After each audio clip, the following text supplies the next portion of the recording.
सम्यक ज्ञान चंद्रिका कर्मकांड लेक्चर नंबर 78। ओम नमः सिद्धेभ्य। ओम नमः सिद्धेभ्य। ओम नमः सिद्धेभ्य। ओम शुद्धात्मने नमः। नमो अरिहन्ताणं नमो सिद्धाणं नमो आयर्याणं नमो वच्छायाणं नमो लोहे सौवसाहुं नमिऊननेमि चन्दम् असहाय पराक्रमं महावीरम् बन्धुदय सत्तजुत्तम् ओघादेशेथवं नोच्छम् बन्ध उदय सत्ता सहित अहित कर्म करिनाय भये ज्ञान प्रकाश में नमो तासु हुइनाय। आचार्य श्री नेमिचंद सिद्धांत चक्रवर्ती ने गोमटसार कर्मकांड ग्रंथ की रचना की है। उसी के आधार से पंडित चौधरी जी ने सम्यक ज्ञान चंद्रिका कर्मकांड भाषा टीका ढूंढारी भाषा में लिखी हुई है। उसी का हिंदी अनुवाद देखते हुए हम पृष्ठ संख्या 289 तक आ गए। 289 गाथा भी 289 चलेगी। यहाँ उदय के प्रकरण में अभी हम देख रहे हैं, यहाँ कुछ विशिष्ट प्रकृतियों का उदय कहाँ कहाँ पाया जाता है, कहाँ कौन सा उदय नहीं है, इसकी बात चल रही है। देखो, हमने ये बात देखी थी कल,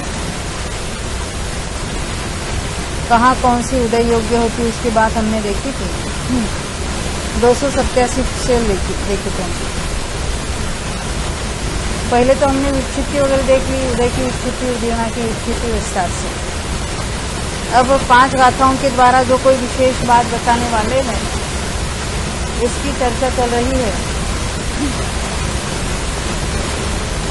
यहाँ कहते हैं गति, अनुपूर्वी और आयु का उदय कब से कब होता है, तो पर्याय के पहले समय से शुरू होता है, तीनों का एक साथ।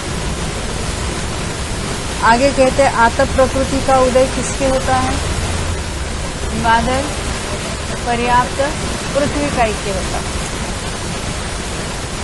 यहाँ वो नहीं लिखा, फिर भी वो तो शरीर पर्याप्ति पूर्ण होने पर होगा। उच्च गोत्र का उदय मनुष्यों में और देवों में होता है। सभी मनुष्यों में नहीं, किसी के निज गोत्र का भी उदय होता है। स्त्यान वृद्धि आदि की निद्रा का उदय मनुष्य और तिर्यंशों में है, अन्यत्र नहीं, क्योंकि देवों और नारियों में वो नहीं पाया जाता।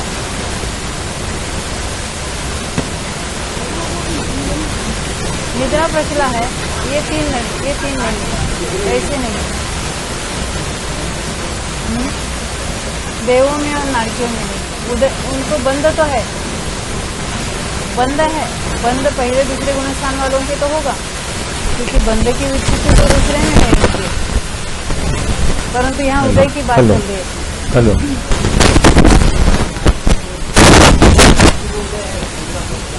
नारकी को भी है, देव को भी है। ज्ञान बुद्धि आदि 3 का नहीं है। हेलो। और यहाँ पर भी मनुष्यों में भी कब होती है, तो इंद्रिय पर्याप्ति पूर्ण होने पर होती है। इंद्रिय पर्याप्ति पूर्ण होने पर ये उदय योग्य होती है। उसमें भी कर्म भूमिया मनुष्य लिए संख्या वर्षा ईश्वर, भोग भूमि को छोड़ दिया। यहाँ लिखा है ना 288 में निद्रा प्रचला तो है ना।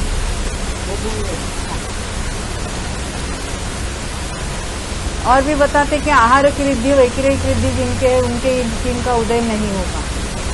ये हम रिवीजन करें 288 में। अभी 287 गाथा में ये बात बताई थी कि निवृत्ति अपर्याप्त जो चौथा गुणस्थान है उसमें स्त्रीवेद का उदय नहीं है। उसका कारण असंयत नरकर स्त्री में उत्पन्न नहीं होता। और पहले नरक में जाने वाले के नपुंसक वेद का उदय अन्यत्र कहीं नहीं है। नपुंसक वेद का चौथे गुणस्थान वाले के अपर्याप्त अवस्था में। उसके बाद 288 गाथा में हमने ये बात देखी थी कि जो एकेंद्रिय, द्विंद्रिय, तीन्द्रिय, चतुरिंद्रिय जाति नाम कर्म, स्थावर, सूक्ष्म, अपर्याप्त, साधारण नाम कर्म तिर्यंचों में उदय योग्य।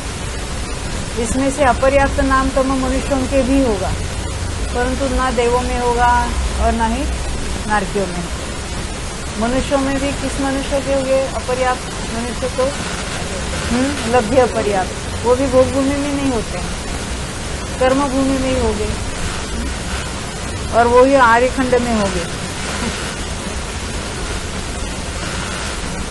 फिर बताते 6 सहनन, औदारिक शरीर और अंगोपांग नहीं, क्योंकि वो तो कंडीशन है आर्यखंड की महिलाओं के वो विशिष्ट अंगों में उत्पन्न होते हैं, या जहाँ चक्रवर्ती की सेना जो उनके पड़ाव होते हैं वहां पर भी उत्पन्न होते हैं। क्या पूछा? समूर्छन मनुष्य। ये सहनन, औदारिक शरीर, अंगोपांग वगैरह तिर्यंच मनुष्यों के होता है, और वैतरिक शरीर और अंगोपांग देव और नरक में है। यहाँ तक तो हमने पढ़ा था, उसकी हमने थोड़ी रिवीजन ले लिए। अब 289 में देखेंगे हम 289 गाथा में। तेउति गुण तिरिक्षे सुजो बादरेषु पुण्येषु शेषाणं पयणीनं ओघं वाहोद्युदहोदु तेजस्त्रिकोणतिर्यक्षु उद्योतो बादरेषु पूर्णेषु शेषाणां प्रकृतीनाम् ओघवद्भवति उदयस्तु। अग्निकायिक, वायुकायिक और साधारण वनस्पति कायिक को छोड़कर। साधारण वनस्पति कायिक यानी क्या माधुरी बहन? दूसरा नाम? हाँ, साधारण शरीर वाले के दूसरा नाम कोई मालूम है आपको?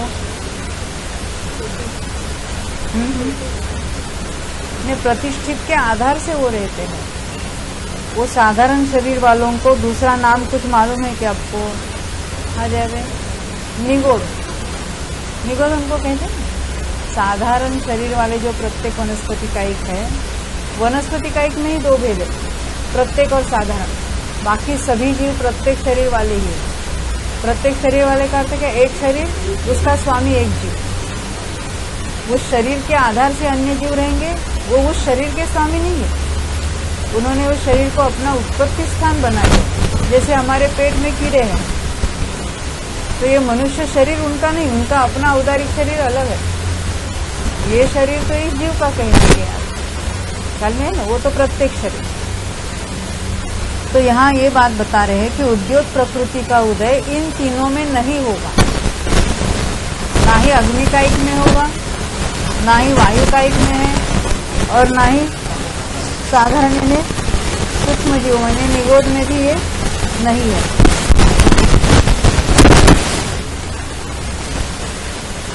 तो किसमें? अन्य बादर पर्याप्त तिर्यंचों में। अन्य कौन कौन रह गए नैन्सी भाई? ये 3 को छोड़कर कौन रह गए अभी? अन्य बादर पर्याप्त तिर्यंच।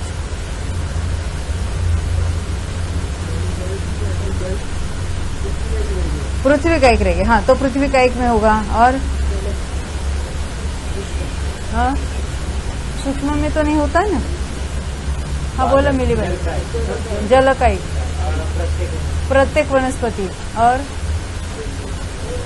द्विंद्रिय, तीन्द्रिय, चतुरेंद्रिय, पंचेंद्रिय। उद्योत की बात चल रही है।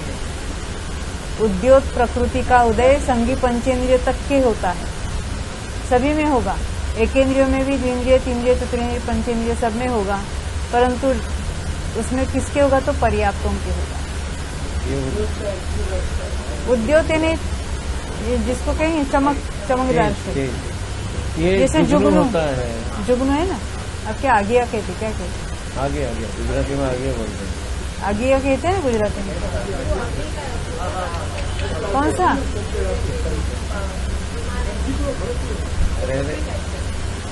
कौन सी बात कह रहे? आतप का बादर पर्याप्त पृथ्वी का एक, जो सूर्य विमान के जो पृथ्वी का एक, वो आतप, ये उद्योग, ये चंद्रबिंब में हो गया। उसमें वो उसमें पृथ्वी का एक है, वो उसमें उद्योग कह सकते हैं, है ना? ये सिल्वर फिश होता है, देखो वो रात को चमकता है पानी में, वो उद्योग के कारण। चमकीले वाले ऐसे कुछ होते हैं, इनका शरीर चमकीला होता है। अवशेष प्रकृतियों का उदय का अनुक्रम गुणस्थानवत जानना, ये किसके होता है? ये स्पेसिफिक जो कर्मों की जो विशेषता है उसकी बताई। बाकी तो गुणस्थानों में जो उदय जहाँ होता है, जहाँ उसकी विक्षिप्ति होती है, वो हमने देखी। इस तरह 5 परिभाषा सूत्रों से उदय का नियम कहकर इन 5 गाथाओं में उदय के कुछ नियम बताए। चारों गतियों में उदय प्रकृति कहना चाहते हैं। वहां प्रथम नरक गति में कहते, क्योंकि वहां बताया था कि गुणस्थानों में तो देख लिया, अब मार्गणाओं में देखना है, तो गति में देखने के पहले उन्होंने कुछ उदय के नियम बताए। अब मार्गणाओं में इन्हें गति में अलग अलग गतियों में देखेंगे, नरक गति में, मनुष्य गति में, तिर्यंक में वगैरह। तो नरक गति में उदय की जो कुछ विशेषता है वो यहाँ देखेंगे हम। 290 नंबर की गाथा। थी पुरी सूणा घादी निर्याउणी च वेयणियम नामे सगवचिठाणम निर्याणु नारये सुदया स्त्यानत्रिस्ति पुरुषो ना घातिनी निर्यायुनी च वेदनीयम नाम्नि स्वकवचः स्थानम निर्यानु नारके सुदया। स्त्यान वृद्धि आदि 3 स्त्री वेद और पुरुष वेद, इन 5 को छोड़कर घाती कर्म की 42 प्रकृतियां। ये घाती कर्म की टोटल प्रकृतियां कितनी हैं सरला बहन? कौन कौन सी है? ज्ञानावन की 5, हाँ दर्शनावन की 9, मोहिनी 28, अंतराय की 5। इसमें से कहते हैं स्त्यान वृद्धि आदि 3, ये कौन से प्रकृति की उत्तर प्रकृतियां हैं? स्त्यान वृद्धि, हाँ दर्शन, क्या दर्शनावरण कर्म के, हाँ। तो स्त्यान वृद्धि आदि 3 और स्त्रीवेद पुरुषवेद कौन से कर्म के भेद है? हाँ नाम कर्म। आप क्या कहते हैं? वेद है, हाँ। तो कौन से कर्म के भेद है? वेदनीय के हमारे मोहनीय के, नौ कषाय कर्म कहते हैं उसको। हम देखिए स्त्रीवेद, पुरुषवेद, नपुंसक वेद और अन्य 6 नौ कषाय देखे थे हमने। तो 9 कषाय कर्म कहेंगे इसको। कर्म के भेद बता रहे हैं ना, नाम वही है, जीव के परिणामों के भी नाम वही है, कर्मों के नाम भी वही है। यहाँ कर्मों की बात चल रही है, ये मोहिनी कर्म के भेद है, हाँ। तो स्त्यान वृद्धि आदि 3 स्त्रीवेद और पुरुषवेद, इन 5 को छोड़कर घाती कर्म की 42 प्रकृतियां, क्योंकि इनका नारकियों के उदय नहीं है, ये बात बताना चाहिए। पहले हमने देखा था स्त्यान वृद्धि का उदय मनुष्य और तिर्यंच के होता है, ना देवों में होता है, ना नारकियों में होता है, वगैरह वगैरह। नरकायु नीच गोत्र, जहां नारकी है उनके नीच गोत्र का ही उदय होता, ही लगाना। यानी पहले में पहले उन्होंने घाती की कितनी ली? 42। कौन सी छोड़ी जय बहन? हाँ 3 स्त्यान वृद्धि वगैरह 3 छोड़ी, 2 वेद, हाँ स्त्री वेद और पुरुष वेद को छोड़ा, तो 42 तो घाती कर्म की। अभी अघाती में से एक तो वेदनी होगा, एक गोत्र होगा, एक आयु है और नाम की है। उसमें से आयु कौन सी इनके? नरकायु। गोत्र कौन सा है? नीच गोत्र, हाँ। साता असाता वेदनीय, ये इनका उदय तो रहेगा पलटते हुए, किसी के साता का भी उदय होगा वहां नरक में, असाता का भी रहता है, पलटते रहता है। तो साता असाता दोनों लेना इसमें। तथा नाम कर्म की 29 प्रकृतियां जो नारकी जीवों के भाषा पर्याप्ति स्थान में, ये भाषा पर्याप्ति स्थान किसको कहते हैं?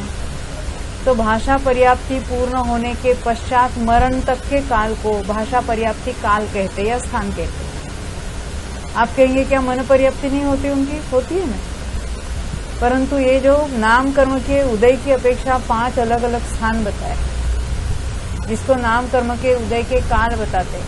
एक तो विग्रह गति, उसके बाद शरीर पर्याप्ति पूर्ण होने तक का काल, जिसको मिश्र कहेंगे। शरीर पर्याप्ति पूर्ण होने पर उसको शरीर पर्याप्ति काल कहेंगे। फिर उच्छ्वास पर्याप्ति पूर्ण होने पर उच्छ्वास पर्याप्ति काल कहेंगे। और लास्ट में भाषा पर्याप्ति पूर्ण होने पर मरण तक के काल को भाषा पर्याप्ति काल कहेंगे। अलग अलग स्थानों में अलग अलग नाम कर्मों का उदय शुरू हो जाता है। विग्रह गति में अमुक कितने हैं, कितने 21 है, फिर उसमें और कुछ प्रकृतियां यहाँ उदय रूप हो जाती, फिर और यहाँ हो जाती, फिर और यहाँ होती, इस तरह से ये क्रम से आने वाला है विषय आगे। तो यहाँ कहते हैं नारकी जीवों के यानी वो मैक्सिमम कितने उदय रूप है? तो 29 उदय रूप है। ये कौन सी 29 है उसका भी विषय आगे चलेगा। और नारकानुपूर्वी जो विग्रह गति में उदय रूप होती है, ये 76 प्रकृतियां नरक गति में उदय योग्य है। ये तो मात्र विग्रह गति में इसका उदय है, बाद में उसका उदय मिट जाता है और अन्य किसी का उदय शुरू हो जाता है। बाद में तो 29 ही उदय रूप रहती है। जब पूरी पर्याप्ति हो जाती है तो 29 का उदय रहता है। नारकी उनके नाम कर्म की बात चलती है, नाम कर्म के 29 का उदय है।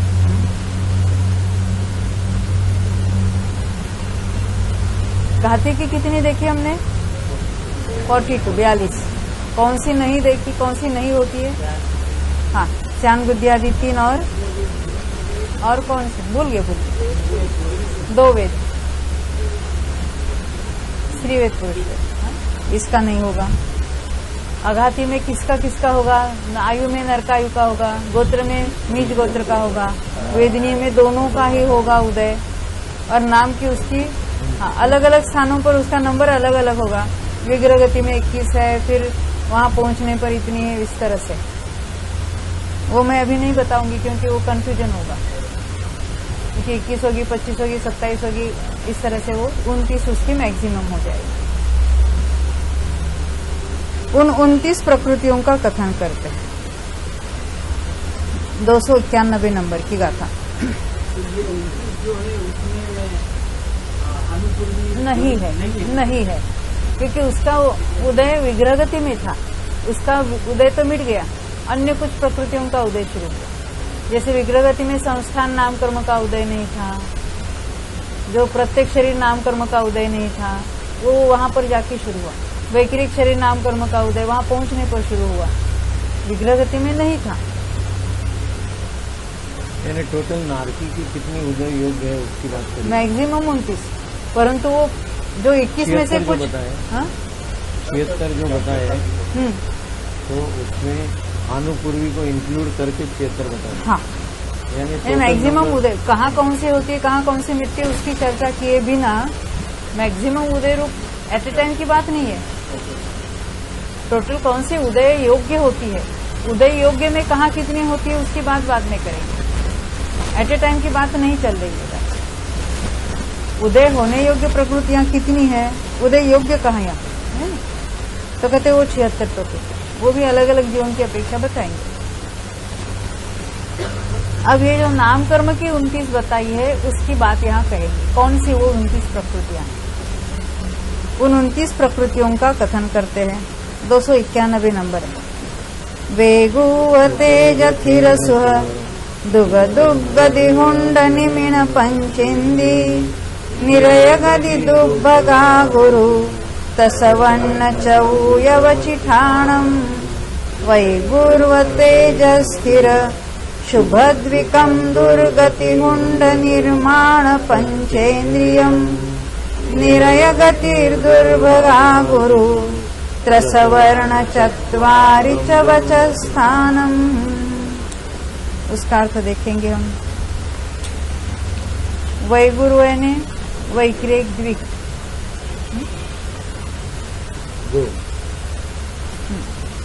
ये सब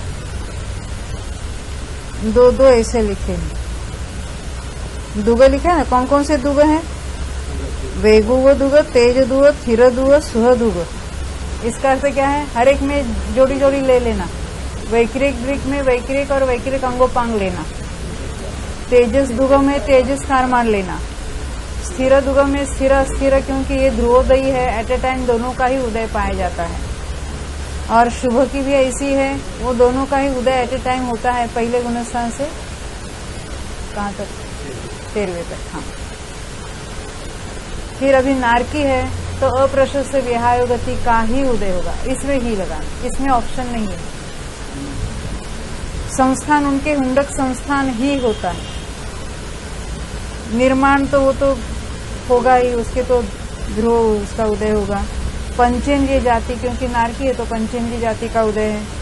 नरक गति है, दुर्भग, दुस्वर, अनादेय, अयशस, कीर्ति, ये 4, नो ऑप्शन। नारकियों के इन्हीं का उदय होगा। मनुष्यों में तो किसी के दुर्भग है, किसी के सुभग है, किसी के दुस्वर है, किसी के सुस्वर है, उसमें तो ऑप्शन है। नारकियों में ये सभी अशुभ प्रकृतियों का ही होगा। देव में इसके उल्टे देखेंगे। अगुरु लघु उपघात परघात उच्छ्वास, ये 4। त्रसब आदर पर्याप्त प्रत्येक, ये 4। वर्ण गंध रस स्पर्श, ये 4। ऐसी 29 प्रकृतियां नारकी जीवों के भाषा पर्याप्ति स्थान में उदय रूप है। क्या पंचांग देख लिया? अच्छा, आप बंध विच्छित्ति की बात देखिए, उदय की। हाँ, तो उदय में किस किस को लिया था अनादेय के साथ? और अब ये तो नरक में इन जनरल बात की, पहले नरक के लिए बता रहे कुछ अलग खास विशेष। आगे धर्मा नरक में उदय की विच्छित्ति कहते हैं, यानी कितने उदय के योग्य है, और उसमें से उदय की विच्छित्ति कहने का प्रयोजन क्या है? गुणस्थान कौन से हो गए, और उस पहले में कितने की विच्छित्ति होती है, दूसरे में कितनी, तीसरे में कितनी, चौथे में कितनी। जैसे हम इन जनरल बात की थी, पहले गुणस्थान की उदय की विच्छित्ति क्या क्या थी, जनरल बात कर। बंद की नहीं उदय की अरविंद भाई बोलो। हाँ, 5 बोलो। कौन सी? मिथ्यात्व, आतप, सूक्ष्म, अपर्याप्त, साधारण। तो नारकी जीवों के इनमें से किस किस का उदय हो सकता है? मिथ्यात्व। तो जितने उदय होगी उसमें से अभी वहां विच्छित्ति कहेंगे। ख्याल में ना डिफरेंस? जब हमने जनरल ओग से बात की थी तो मिथ्या तो गुणस्थान में तो सभी है ना, एक इंद्रिय से लेकर पंचेंद्रिय तक, और मिथ्या सभी मिथ्या दृष्टि चारों गतियों के इंक्लूडेड है। अब यहाँ नरक की स्पेसिफिकली बात चलेगी। तो जो उदय में है उसमें से पहले गुणस्थान में कितने की विच्छित्ति है, दूसरे में कितने, उसकी बात चलेगी। ये यहाँ मार्गणाओं का डिफरेंस है। अब देखेंगे हम इसको आगे। धर्मा नरक में उदय की विच्छित्ति कहते हैं। मिच्छमनंतम मिश्रम मिच्छादितीयेकमाचिदीययदे विधेयकसाया दुर्भग नादेज्जदुगाउ निरयचौ। मिथ्यमनंतम मिश्रम मिथ्यात्वादित्रये क्रमाच्छित्तिरयते द्वितीयकषाया दुर्भगा नादेय द्विकायुर्निरय चत्वारी। देखो ये कैसे लिखी दिया, मिथ्यम, अनंतम और मिश्रम, मिथ्यात्वादी त्रय। मिथ्यात्वादी 3 गुणस्थानों में क्रम से पहले में मिथ्यात्व के उदय की विच्छित्ति, दूसरे में अनंतानुबंधी की उदय विच्छित्ति, और तीसरे में मिश्र ने समय मिथ्यात्व। हमने जो याद की थी गुणस्थानों में, दूसरे गुणस्थान में अनंतानुबंधी और एक मत के अनुसार अन्य भी एक इंद्रिय, स्थावर, द्विंद्रिय, तीन्द्रिय, चतुरिंद्रिय को देखा था। वो बात यहाँ उदय रूप है ही नहीं है, क्योंकि उसको हमने पहले ही निकाल दी थी। वहां तो उदय योग्य हमने 117 कही थी, अब यहाँ उदय योग्य में 76 ली है। उसमें से मिथ्यात्व में कितने का उदय है और कितने का नहीं है उसकी बात करेंगे। ख्याल में आती बात। आगे कहते हैं छित्ती यानी विच्छित्ति होती है, और अयते रयते यानी छित्ती अयते, अयते में आगे बता रहे कौन से द्वितीय कषाय। द्वितीय कषाय कौन सा है? अप्रत्यय। फिर दुर्भोग अनादेय द्विक, आयु यानी नरकायु, निरय चत्वारी। अभी यहाँ लिखेंगे। हाँ, ये नरकायु नरगति नारकानुपुरी वगैरह। देखो अभी हम इसका अर्थ करेंगे टीका में। मिथ्यात्व में विच्छित्ति एक मिथ्यात्व, क्रम से विच्छित्ति बता रहे। सासादन में विच्छित्ति 4 अनंतानुबंधी, मिश्र में विच्छित्ति एक सम्यक मिथ्यात्व, असंयत में विच्छित्ति 12। कौन से द्वितीय कषाय ने? अप्रत्याख्यान 4, दुर्भग अनादेय अयशस कीर्ति, फिर नरकायु, नरक गति, नारकानुपूर्वी, वैक्रिक शरीर और वैक्रिक अंगोपा।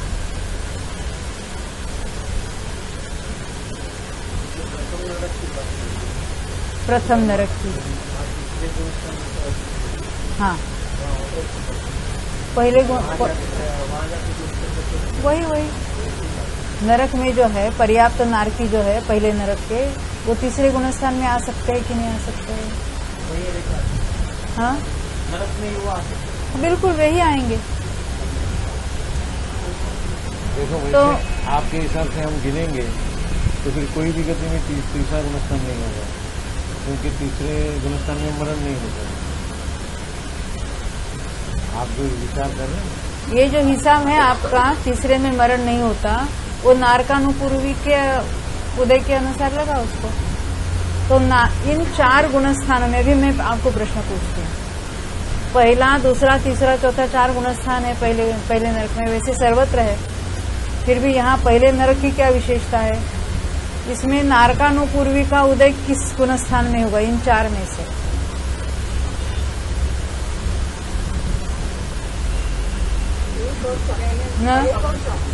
सासादन छोड़कर 1 और 4। तीसरे में तो मरण नहीं है, और दूसरे में तो सासादन वाले को नारकानुपूर्वी नहीं होता, क्योंकि सासादन में मरकर नहीं आ रहा है। ख्याल में नहीं बता।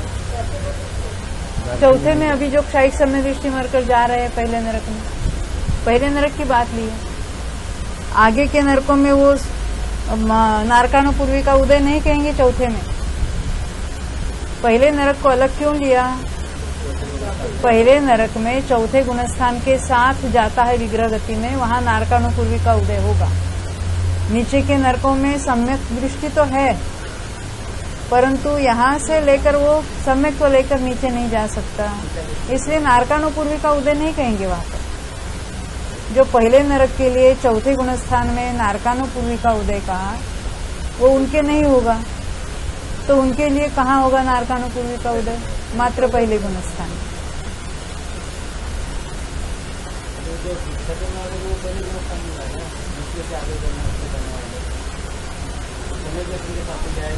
हाँ, दूसरे, तीसरे, 7वें तक के नरकों में कौन जी उत्पन्न होंगे? मिथ्या दृष्टि। तो उनके नारकानुपूर्वी का उदय हो सकता है। पहले नरक के लिए पहले गुणस्थान वाले को भी होगा, चौथे वाले को भी होगा। कौन होगा चौथा?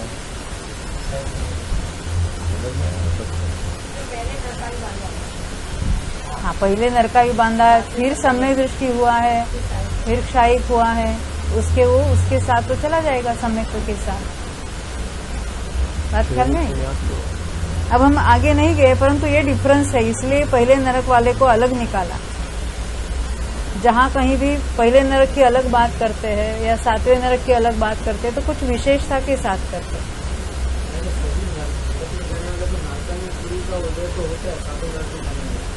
हाँ, कौन से गुणस्थान वाले को होगा, इसमें अभी हम डिफरेंस किए। हमने मार्गणा लेकर उसमें अभी गुणस्थान लगा रहे। मात्र नारकियों की बात करेंगे तो उसके हाँ नारकानुपूर्वी का उदय तो है, कहाँ पर है? पहले को है, चौथे वाले को है। परंतु चौथा वाला कब होगा? पहले नरक में जाने वाला होगा। ख्याल में आई इतनी बात? अभी यहाँ हम फिर पढ़ेंगे इसको। देखो, यानी असंयत में विक्षिप्ति 12 हुई यहाँ पर। यहाँ मुख्यता तो समझने की है, याद करने की से भी हम समझने की ओर अधिक ध्यान दें। इसलिए हम अश्विन भाई को चुप बिठाते हैं। वो सोचते भी फास्ट है, उनका ये विषय भी चला है। हाँ, तो नए लोग इसके बारे में सोचकर निर्णय तक पहुंचे हम चाहते हैं। भले गलत हो जाए कोई बात नहीं, भले कहने को नहीं आया तो भी बात नहीं, परंतु हम उस पर सोचे, ये बात महत्वपूर्ण। तो सब लोग सोचते ही रहेंगे। हाँ, सोचते ही रहना है। नहीं। देखो, ये उन्होंने विक्षिप्ति बताई मिथ्यात्व में, एक मिथ्यात्व की, दूसरे में अनंतानुबंधी 4 की, तीसरे में 1 की, चौथे में 12 बताए। ऐसा होने पर धर्मानरक में मिथ्यात्व में मिश्र मोहनी और सम्यक्त मोहनी। देखो, ये 12 क्यों कहीं हम कहते हैं? हमने जब गुणस्थानों में जब चौथे गुणस्थान की विक्षिप्ति याद की थी तो कितने की थी जय बहन? नंबर हमको बताना। चौथे, हाँ, उदय की विक्षिप्ति, चौथे गुणस्थान के उदय की विक्षिप्ति 17 की है। अब 17 थोड़े हम प्रकृतियां गिनते हैं। 17 में अप्रत्याख्यान 4, फिर वैक्रिक षटक लिया था, है ना? हाँ, इतना बोल रहे तो कितना ये कर रहे? हाँ, नरकायु देवायु और डाउट कर रहे हैं। हाँ, मनुष्य गत्यानुपूरी थी और दुर्भोग अनादेय अयशस्वी। 4 कौन? वर्णादि उसमें नहीं। वर्ण का उदय कहाँ होगा? यहाँ कहाँ लाए उसको? नहीं, चौथे में नहीं। वर्ण नाम, जहाँ तक औदारिक शरीर का ग्रहण है वहां तक वर्ण नाम कर्म का उदय होगा। कहाँ पर छूटेगा? 13वें में। बहुत अच्छा। हाँ, देखा। तो भले देख के भी बताओ। और ये बिना देख के इसको बताने को मना कर रहे हैं। तब अभी ये 12 हम देखेंगे, उसमें से इसमें से क्या नहीं है क्या है उसको देखेंगे। और प्रत्याख्यान 4 हमने 17 में भी गिनी थी, यहाँ पर भी है। दुर्भग अनादे यशस कीर्ति वहां भी गिनी थी, यहाँ भी है। नरकायु वहां भी गई थी, देखी थी, यहाँ पर भी। नरक गति भी, नरकानुपूर्वी भी। वैक्रिक शरीर अंगोपांग वहां भी था, यहाँ भी है। क्योंकि इनके उदय है उसमें से विक्षिप्ति होगी। जिनके उदय है उसमें से विक्षिप्ति देखेंगे। इनके देवगति, देवगत्यानुपूर्वी का उदय है क्या? नहीं है। मनुष्यानुपूर्वी, तिरेंचानुपूर्वी का उदय है क्या? तो नहीं है। अब कहते हैं देवायु का उदय है क्या? तो नहीं है। तो इसमें पहले ही बात कर दिया, इसलिए वहां जो हमने 17 कही थी उसके बदले यहाँ 12 कही। आसान होगी ना? अभी इनको जिसका उदय नहीं है उसको पहले से हमने, क्योंकि ये उदय योग्य प्रकृतियां 76 गिनी है और वहां हमने 117 गिनी थी। अभी मिथ्यात्व में 176 नहीं है, फिर भी 117 में मिथ्यात्व में गिनी। टोटल गिनना है तो वहां पर 122 का हिसाब लगा रहे। ऐसा होने पर सेकंड पैराग्राफ जब आगे आगे पढ़ेंगे ना, ये बातें ख्याल में आती जाएगी। नहीं भी आएगी तो फिर दोबारा पूछ सकते हैं ऐसा क्यों कह रहे हैं। ऐसा होने पर धर्मा नरक में, ये किस नरक की बात चल रही है नैन्सी भाई? कौन से नंबर के? पहला नरक। मिथ्यात्व में मिश्र मोहनी और सम्यक्त मोहनी, ये 2 अनुदय है। यानी टोटल जो 76 यहाँ उदय योग्य गिनी है, किसी न किसी का उदय है। धर्मा नरक में अन्य नारकियों को किसी को उदय है। किसके है? तीसरे वाले को वो मिश्र मोहनी का उदय है, चौथे वाले को सम्यक प्रकृति का उदय है। परंतु पहले वाले को इन दोनों का नहीं है, ये बात बताना चाहते हैं। तो उदय कितने का है? 74। अभी अनुदय और उदय मिलकर 76 का हिसाब चलना चाहिए हर गुणस्थान में। अब मिथ्यात्व की विच्छित्ति हुई, पहले में 1 की विच्छित्ति हुई तो दूसरे में ये अनुदय में चला जाएगा। और नारकानुपूर्वी का उदय नहीं है, सासादन में नारकानुपूर्वी का उदय नहीं है। पहले ही वो सम्यक मिथ्यात्व सम्यक प्रकृति अनुदय में रखी थी, उसमें मिथ्यात्व विच्छित्ति वाली और एक जुड़ गई, नारकानुपूर्वी और एक जुड़ गई, तो अनुदय 4 हो गया और उदय 72। देखो नीचे टेबल बनाया है उसके लिए। प्रथम नरक रचना में उदय योग्य 76 कहीं टोटल, सभी गुण स्थानों में मिलकर कहीं ना कहीं जो उदय योग्य है वो 76 एट ए टाइम होती है, ऐसा उसका कहना नहीं है, किसी न किसी के तो है ही। तो पहले गुण स्थान में अनुदय में 2 रखी। सरला बहन कौन सी अनुदय है पहले गुण स्थान में? 2 प्रकृतियां अनुदय कौन सी? हाँ, सम्यक प्रकृति और मिश्र मौनी। और उदय 74 का लिया, यहीं पर एक की विच्छित्ति हो जाएगी। कौन से एक की? हाँ, मिथ्या प्रकृति। दूसरे गुण स्थान में वो अनुदय वाली 2, एक मिथ्यात्व और एक नारकानुपूर्वी, 4 अनुदय में चली जाएगी और 76 में से 4 गई तो 72 उदय रूप रहेगी वहां पर। सासादन में और 4 की विच्छित्ति हो जाएगी। नैन्सी भाई कौन से 4 की होगी? सासादन में कौन से 4 प्रकृतियों की विच्छित्ति होगी उदय की? हाँ, नहीं, सम्यक मौनी की बात नहीं है। दूसरे गुणस्थान में हमने सामान्य से भी देखे थे, अनंत अनुबंधी 4, अनंत अनुबंधी 4। तो अभी मिश्र की बात करेंगे। देखो यहाँ हम ऊपर पढ़ देते हैं, सासादन में उदय 72, तीसरी लाइन, विच्छित्ति 4 का उदय नहीं और मिश्र मौनी का उदय पाया जाता है। जो हमने अनुदय में रखा था उसमें से 1 निकाल लेना उदय रूप, तो 4 माइनस करने के बदले 3 माइनस करेंगे। इसलिए मिश्र में अनुदय 7 और उदय 69। ये बात ख्याल में आ रही है? 72 में से 4 अनंतानुबंधी निकाले और एक मिश्र मौनी मिला दिया। नहीं समझे। देखो सासादन में उदय कितने का था? 72 का, उसमें से 4 की विच्छित्ति हुई अनंतानुबंधी, तो 72 में से 4 जाने पर 68 रहते, परंतु अभी उदय में एक और जुड़ गई सम्यक मिथ्यात्व, इसलिए वो 69 हो गए। अनुदय 7 जो गुण है, अनुदय 7 थे क्योंकि अनुदय पहले 4 थे, 4 में और 4 बढ़ गए। कौन से? अनंतानुबंधी के, तो 8 हो जाते, परंतु ये 4 अनुदय जो थे ना उसमें से सम्यक मिथ्यात्व को उदय रूप किया तो वो 3 हो गई। सासादन में 4 किसको गिना है? सासादन में 4 है, एक है तो सम्यक मिथ्यात्व, एक है अनुदय में, एक है सम्यक प्रकृति, एक है मिथ्यात्व और एक है नारकानुपूर्वी। तो सम्यक प्रकृति का उदय तो है ना? नहीं है। सासादन वाले को कहा? असंयत को ले लेंगे। मिथ्यात्व और चौथा कौन? देखो नारकानुपूर्वी, एक मिश्र, एक सम्यक प्रकृति, एक मिथ्यात्व, यानी दर्शन मुनि की 3 लेंगे और नारकानुपूर्वी। अभी इसमें से नारकानुपूर्वी को उदय रूप करो, सॉरी नारकानुपूर्वी नहीं, सम्यक मिथ्यात्व को उदय रूप करो, तो बाकी 3 रहेगी और उसके साथ अनंत अनुबंधी के 4 को जोड़ दो।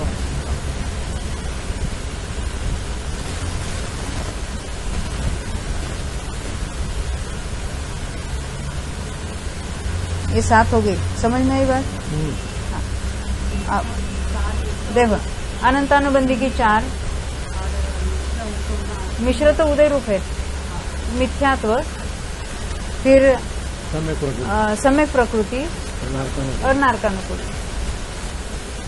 अनंतानुबंधी 4, मिथ्यात्व, सम्यक प्रकृति और नारकानुपूर्वी।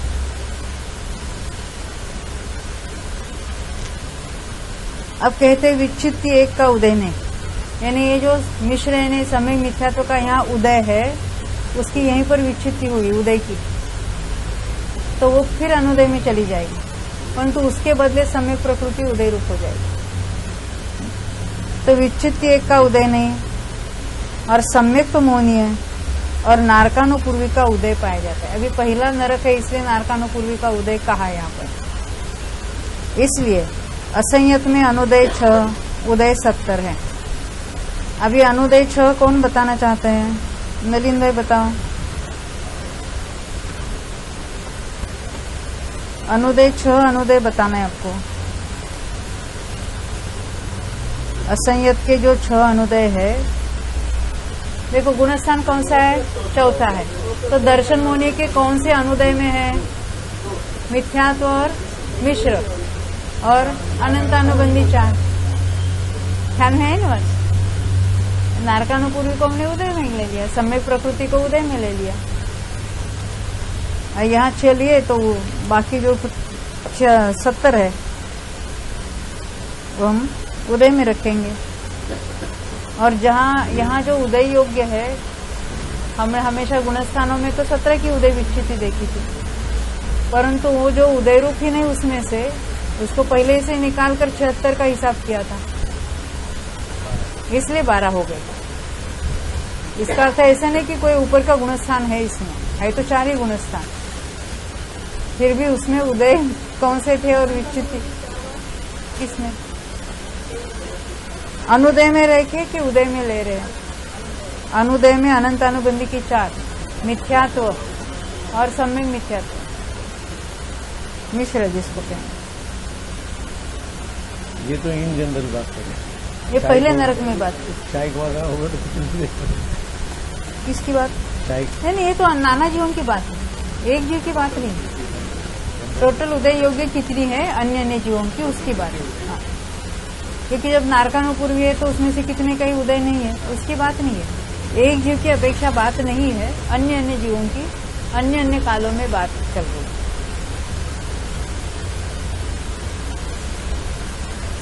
अब आगे हम देखेंगे 291 पृष्ठ पर आगे द्वितीय आदि पृथ्वियों में कहते हैं। द्वितीय आदि में कहाँ से कहाँ तक लेना? दूसरे से 7वें नरक तक। पृथ्वियों में यानी वहां के नारकियों की बात है। ये कहने की पद्धति है कि द्वितीय आदि पृथ्वियों में देखते हैं। 293 नंबर की गाथा। विद्यादिषु छसु पुढिविषु एवं नवरीय असंजदट्ठाणे णत्थिनिरयाणुपूवी तिस्से मिच्छैव वोच्छेदो द्वितीयादिषु षट्सु पृथ्वीषु एवं नवरि च असंयतस्थाने नास्ति निरयानुपूर्वी तस्मात् मिथ्ये एव व्युच्छेद। डायरेक्ट गाथा से देखते हैं। देखो, द्वितीयादिषु षट्सु पृथ्वीषु, द्वितीयादि 6 पृथ्वियों में, क्योंकि 2, 3, 4, 5, 6, 7 मिलकर 6 हुई, इनमें एवं यानी इसी प्रकार है। बीच में एक शब्द डाला नवरी, उसका अर्थ होता है किंतु, ये विशेषता है कि, इतना अंतर है कि। क्या अंतर है? असंयत स्थान है, असंयत के स्थान में नास्ति निरयानुपूर्वी, निरयानुपूर्वी नहीं है। नितिन भाई क्यों नहीं है? दूसरे से लेकर 7वें पृथ्वी में 4थे गुणस्थान में नारकानुपूर्वी का उदय क्यों नहीं है? वहां 4था गुणस्थान होता है कि नहीं होता? तो वहां नारकानुपूर्वी का उदय क्यों नहीं है? नलिन भाई, सम्यक के साथ कोई दूसरे से आगे के पृथ्वी में उत्पन्न नहीं होता, और नारकानुपूर्वी का उदय मात्र विग्रह गति में होता है। जो नरक के सन्मुख जा रहे उस विग्रह गति वाले के होगा, और वहां तो बस एकमात्र मिथ्या तो गुणस्थान ही है, अन्य कोई नहीं है। इसलिए नारकानुपूर्वी के उदय की विच्युति कहाँ कहेंगे? पहले गुण, यही लिखा है, तस्मात् मिथ्ये एव विच्छेदः। इसलिए मिथ्यात्व में ही विच्युति होती। किसकी? नारकानुपूर्वी के उदय की विच्छित्ति पहले ही गुणस्थान में कहा, क्योंकि आगे कहीं भी वो है ही नहीं। समझ गई बात? confined to नरक only from 2 to 6। 2 से 7। हाँ, समझ गई बात? हाँ। आगे कहीं भी उसका उदय नहीं है। दूसरे तीसरे वाले को तो होता ही नहीं, नारकियों के 4थे वाले को होता है, मगर वो पहले नरक में जाने वाले के होता है, नारकानुपूर्वी। इसलिए यहाँ के 4था गुणस्थान है, वो किसके होगा? वहां जाने के बाद जो समय दृष्टि होते उनके 4था गुणस्थान है। उस काल में नारकानुपूर्वी का उदय होगा नहीं। हाँ, विग्रह, पर वो जो नरक के प्रति गमन कर रहा है उसकी बात। तीन मोड़ है, ये जो मोड़ वाली गति में नारकानुकूल समस्त पूरी का होता है, और जो रुजु गति से जाता है रुजु गति से जाते उसके होता ही नहीं। उसका मतलब कि 2 से 7 नर्क में जाने वाले रुजु गति से जाएंगे तो मोड़ से नहीं होता। नहीं, ऐसा नहीं है। वहाँ मिथ्यात्व गुणस्थान में नारकानुपूर्वी का उदय है ना, वहाँ जाने वाले मिथ्यात्व में ही जाते, ये कहना है। उसमें से मिथ्यात्व में ही जाने वाले कितने ही रुजुगति से जाएंगे और कितने ही मोड़ से जाएंगे। देखो एक बात नक्की याद है आपको, सम्यक दृष्टि जीव सम्यक्त्व के साथ दूसरे नरक के ऊपर मतलब नीचे के गुणस्थान नरकों में कहीं जन्मता नहीं, तो सम्यक्त्व के साथ वो नरक में नहीं जाएगा तो चौथे गुणस्थान में नारकानुपूर्वी का उदय नहीं है। अभी बात करना है नहीं, यहाँ तो पहले में विस्तृति बता दें। हाँ तो ठीक है, पहले में दूसरे में होता नहीं, तीसरे में नहीं होता है, दूसरे में मरण नहीं, इसलिए उसके नरक में नहीं जाता है, और तीसरे गुणस्थान के साथ कोई मरता ही नहीं। इसलिए नारकानुपूर्वी का उदय दूसरे से 7वें नरक के नारकियों के लिए मात्र पहले गुणस्थान में ही है, ऊपर उसका उदय ही नहीं है, इसलिए उसके उदय की विच्छित्ति पहले में करें। और आपने 3 मोड़ की बात करी, वो भी थोड़ा सा गलत है, क्योंकि त्रस्त नाली में कहीं से भी कहीं जाने के लिए सिर्फ 2 मोड़ आवश्यक है, और ये त्रसी जीव है तो 3 मोड़ तो सिर्फ एकेंद्रीय जीवों को लगेंगे। वो भी जो कोई त्रसनाली के बाहर से अंदर आके फिर त्रसनाली के बाहर जाके जन्म लेते हैं, जैसे हमने देखा ना बहुत बार, वो लोकाकाश का जो आपने चित्र देखा है, पार्टी है तो हाँ, अच्छा हो गया। तो हमने देखा था ना विग्रह गति में सीधी लाइन में ट्रैवल करता है 6 दिशाओं में। सुनो अभी तुम्हारी बात बता रहे। हाँ, और ये सब उसके 3 डायमेंशन समझ लेना। वो भी दिखाओ ना। ये नहीं है,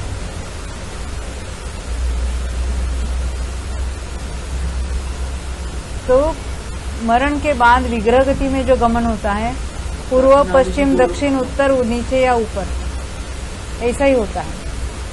अब कोई क्यूबिकल प्ले बात है, ये क्यूब है, कहीं से भी कहीं पर जाना हो तो मान लेते यहाँ जन्म, यहाँ उसको मरण हुआ और यहाँ जाना है, तो ऐसा एक मोड़ लेके चला जाए, और यहाँ जाना है तो ये एक मोड़ यहाँ लिया, दूसरा यहाँ लिया और नीचे चला गया। ऐसी अगर कोई प्लेस होगी तो 2 मोड़ से अधिक कहीं पर भी उसको अधिक समय नहीं लगता है, कहीं पर भी जाना। आप कहेंगे ये यहाँ पर कोई बीच में ही जन्म लेना है तो यहाँ से गया और यहाँ पहुंचा, और नीचे की वहाँ जगह होगा तो और एक मोड़ लेके नीचे आया। हाँ, त्रस नाली कहो, कोई भी ऐसी क्यूबिकल बात देखो। अब यहाँ हमारा लोकाकाश इस तरह से अभी बाहर का निकल गया। अभी यहाँ पर कोई जीव एकेंद्रीय मरा और उसको यहाँ पर जन्म लेना है, तो सीधा जाएगा कि नहीं जाएगा नैन्सी भाई? सीधा जाएगा ना? आप क्या कहते हैं, क्यों नहीं जाएगा? ये लोकाकाश के बाहर से यही हम पूछ रहे। तो अंदर ही अंदर जाने के लिए क्या रास्ता है?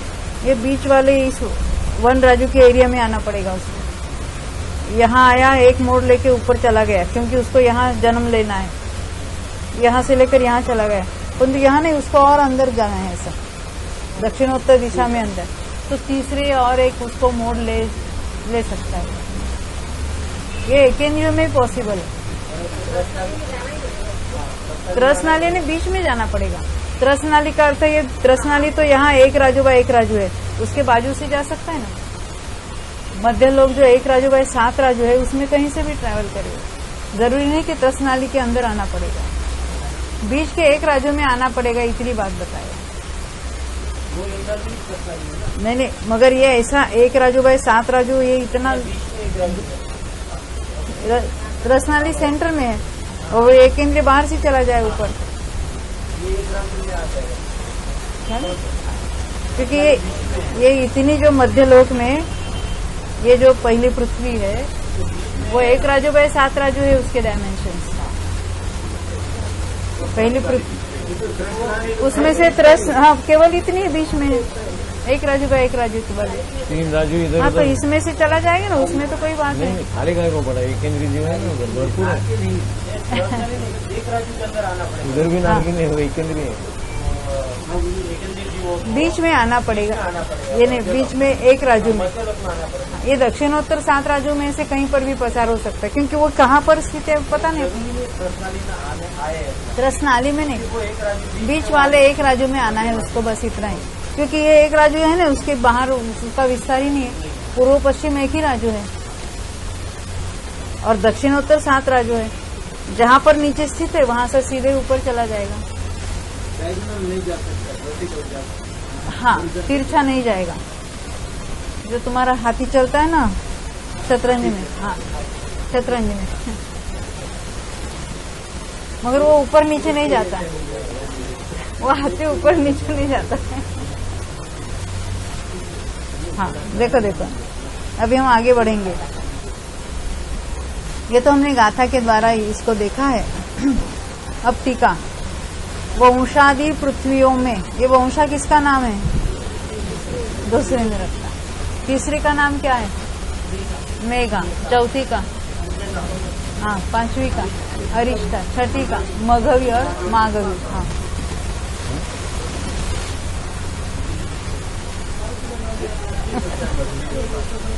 आप घ का ध क्यों कहते हैं? पता है, मुझे पता है। आपको वो स्टोरी मालूम नहीं? ध का माँ किया तो क्या हुआ था? थोड़ी है, आपको मालूम नहीं? अरे ध का माँ किया तो पूरा कितना बड़ा कांड बना, कांड बना। आपको नहीं मालूम? आपकी पेशवा क्या नाम सुना है? नारायण पेशवा। हाँ हाँ, हाँ उसके नारायण बाद का वो राघव जी कौन था? वो राघोबा दादा, जो उत्तर में गया था, पूरा उत्तर हिंदुस्तान जीता था उसने, उसका भाई का लड़का नारायण ही था ना।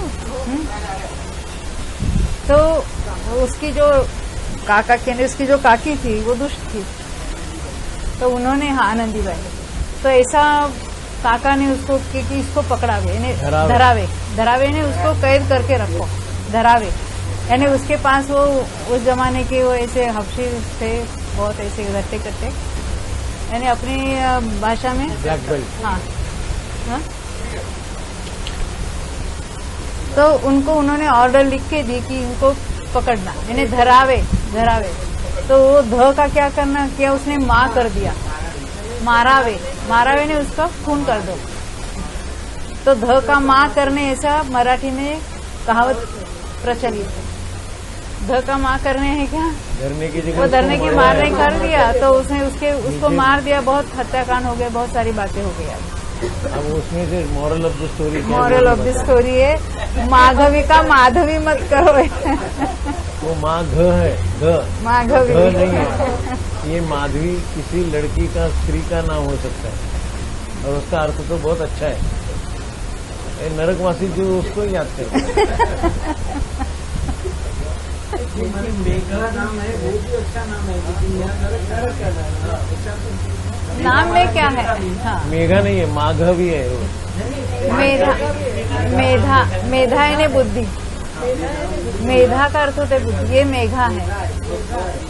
मेघ है यानी वो बरसात वाले मेघ, और ये मेघा।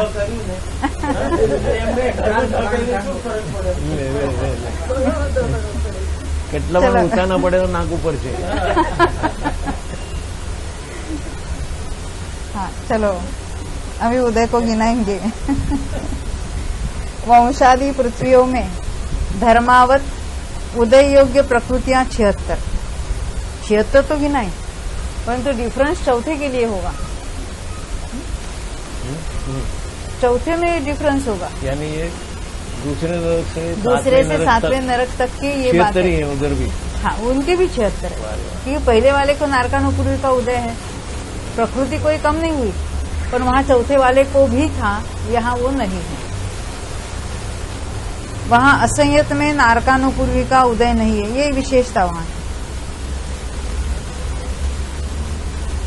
पहले जिनका नरकायु का बंध हुआ हो, ऐसा भी सम्यक दृष्टि वंशादिक पृथ्वियों में उत्पन्न नहीं होता। इसलिए मिथ्यात्व गुण स्थान में यानी सम्यक्त्व के साथ उत्पन्न नहीं होता। ये बात बताना चाहते हैं। वो जो सम्यक्त्व प्राप्त करके फिर मिथ्यात्व में जाके फिर वहां चला जाएगा। इसलिए मिथ्यात्व गुण स्थान में नारकानुपूर्वी और मिथ्यात्व इन दो प्रकृतियों की विच्छित्ति है। पहले हमने जो प्रथम नरक रचना में मिथ्यात्व में एक ही विच्छित्ति देखी थी, अब यहाँ दो की कहेंगे। उदय 74, अनुदय 2, मिश्र मोनी और सम्यक्त मोनी।